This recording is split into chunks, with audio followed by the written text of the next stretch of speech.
right, Steve, let's head out to State College. We're going to talk a little Penn State recruiting as the Buckeyes come to town. There are some big flip targets on campus. Steve, what are you hearing on tight end Andrew Olesh, who's committed to Michigan? Yeah, I think that, and my colleague Chad Simmons also thinks that Penn State is the biggest threat to ultimately flip Andrew Olesh to number 3 tight end in the land from Michigan. He's from Pennsylvania, family ties to the school.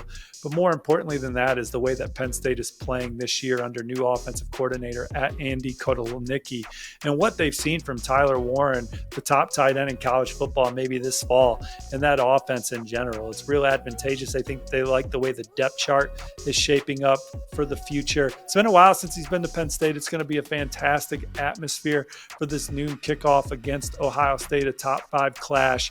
And I think that Penn State is very much a real contender to flip Andrew Olesh from Michigan. You got Oregon in there. He was at Oregon last weekend. Going to probably go back for an official visit before he decides in early December.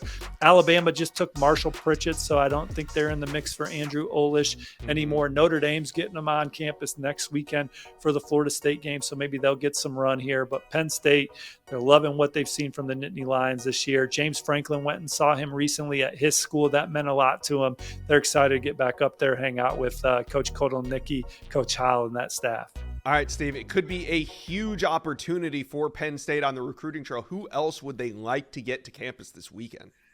Well, this is a weekend where you can make a lot of hay with some 2026 prospects, some guys that you've had to campus a few times, but for them to come and see you play a big-time opponent, get a big win, and continue to put yourself in great position for these guys down the road. A guy like on 300 running back Sean Austin, who's from the state of Ohio. He tells me that Penn State's in his top 3. Tyler Merrill is one of those old school offensive line recruiting battles with Notre Dame, Michigan, and Penn State. They'd like to make a big impression on him. Joey O'Brien's an on 300 safety that Penn State's had on campus a couple times that I think that they're in really good shape for. He's coming back for this game. All right. So we had big news break on Wednesday night. Carter Smith, committed to Michigan for some time, very highly valued quarterback out of the state of Florida, reopens his recruitment. He decommits amongst the Bryce Underwood rumors, and there's some talk that maybe he shows up at Penn State this weekend. Does the Nittany Lions have a shot at Carter Smith now that he reopened this recruitment?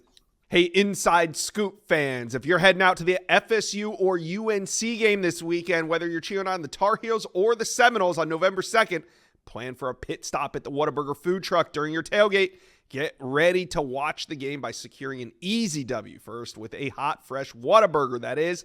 No matter who comes out top, when you take your team to Whataburger, you know what it'll feel like to be a winner by getting your food made fresh, your way, hot, every time, 24/7. We'll see you at the game, and we'll see you at Whataburger. I think it's more likely he would show up at Penn State next weekend for the whiteout. Sounds like there has been some communication between Penn State and Carter Smith. Look, this is the reigning Gatorade State Player of the Year for the Sunshine State. He is one of the top dual threat quarterbacks in the country. I think he still has a lot of upside as he develops as a passer. One of the top baseball players in his age group for a lot of his time playing the sport, but he's locked in on football, had a great junior year, continues to develop as a senior, and a guy that would come into a place like Penn State or Wisconsin, in my opinion, with a chip on his shoulder, looking to get some big wins in that conference. So we'll see what happens. Clemson's in there. Chad Simmons reported a couple other programs may be involved, Georgia Tech, but Penn State's one of the programs I've heard early on. All right. What's your prediction for this game? Oh, man. I think Penn State's going to get a win. They're playing at home. They're due for a win in this rivalry. I think that they match up well with Ohio State this year. It just depends on what they're going to be able to get out of Drew Aller. Is he going to be healthy enough to make enough plays to beat Ohio State? But I just like where Penn State's at right now as a program, undefeated, hosting Ohio State, a big opportunity for them. They're never scared of Ohio State. They've had some tough losses against them, just the one win in the Franklin era. But I like where they stand coming into this ball game against the Buckeyes. All right, Ohio State or Penn State fans, talk. Who do you to got? us. You're not off the hook. I'm taking Ohio State. I'm taking Ohio State. Gotcha. I think they figure out how to run the football, and I'm taking the Buckeyes over Penn State. But, hey, I could be wrong. Penn State fans. Kind of in that Georgia bouncing back, getting the Texas team on the road at night, serving them up a can. You got Ohio State doing the same, getting back on track on the road in Beaver Stadium, serving up a can. Hey, talk to us. Comment section below. You guys put your score predictions in. Are you siding with me? Are you siding with Steve? Are you going with Ohio State? You going with Penn State? Let us know. Comment section below.